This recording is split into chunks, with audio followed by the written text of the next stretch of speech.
Hello, my name's Julie Williams. I'm the Principal Migration Agent with Migration Downunder, also the founder and the current National President of our professional body, Migration Institute of Australia. If you missed the webinar that we held on the 482 visa program, then this is going to be a wrap-up and a snapshot of what we spoke about, because I'd hate to think that anyone has missed out on some very informative news. The three things that I'm going to talk about is what it means with a new government for skilled migrant workers here in Australia, and also temporary skilled workers that are looking to seek to come to Australia. What it means for current 482 visa holders, or perhaps you've got a pending 482 visa, as far as pathwaying into permanent residency. And also, if you're waiting for a 482 visa to be granted, why is the processing taking so long? So I'm going to try and endeavour to answer all your questions here and now. So in regards to a new government, as we're all aware, there's been a new federal government that's been elected.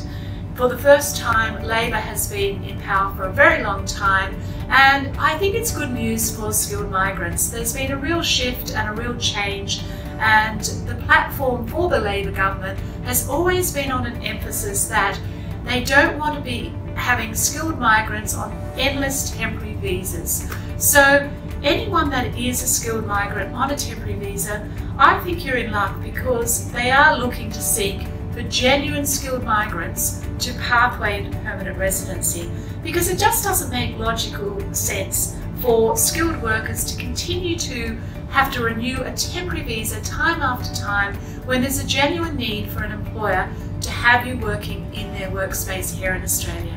And as we know, there is a real shortage for skilled migrants in Australia. So I think with the Labor government and their platform was that they don't want to see temporary visa holders continuously be a temporary visa holder, and they want to see more options to be able to pathway into permanent residency.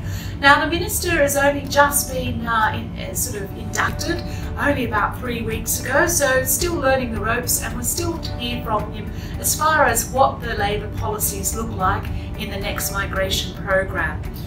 In regards to the 482 visa holders that are in an occupation on the short-term skilled occupation list, the previous government announced options for pathway to permanent residency for those who remained here during the pandemic, working on a 482 visa or held a 482 visa and have applied for a 482 visa.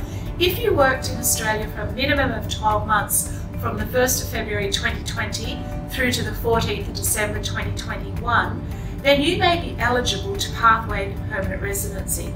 But do be aware, the permanent residency pathway eligibility hasn't changed as far as having to have worked with an employer, the same employer, for a minimum of 3 years, and you are actually the holder of a 482.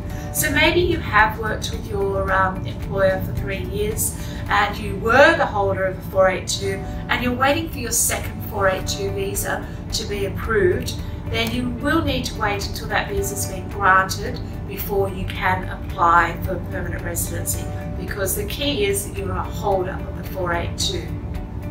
Now, the intent is that this pathway is to be open for 2 years, up until the 1st of July 2024. However, that is only in policy, so that could change depending on the needs of the government. But the idea and the intent of this the visa pathway is to assist those and to also thank those that remained working in Australia in a skilled occupation throughout the pandemic.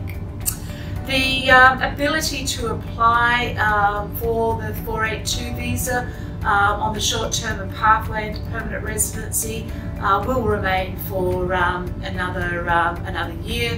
So if you haven't, if you're on a 482 and it's going to be expiring and you've got to apply for another one to be eligible to meet the 3 years, then you've got up until the 1st of July 2023 to lodge another one.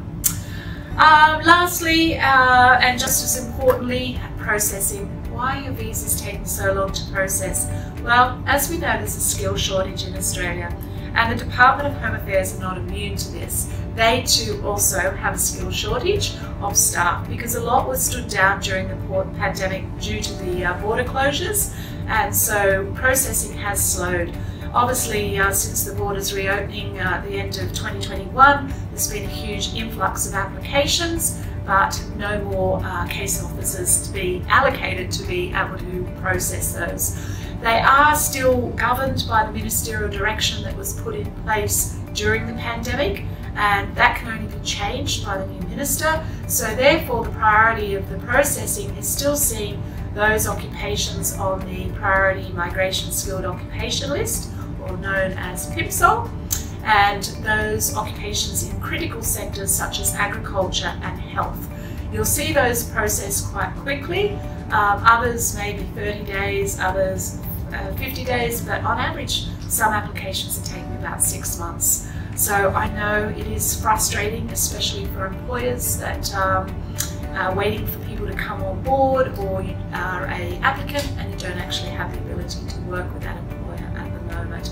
But look, we will continue to keep you updated. Watch this space if you don't already. Subscribe to our YouTube channel and all our other social media outlets, and we will continue to update you.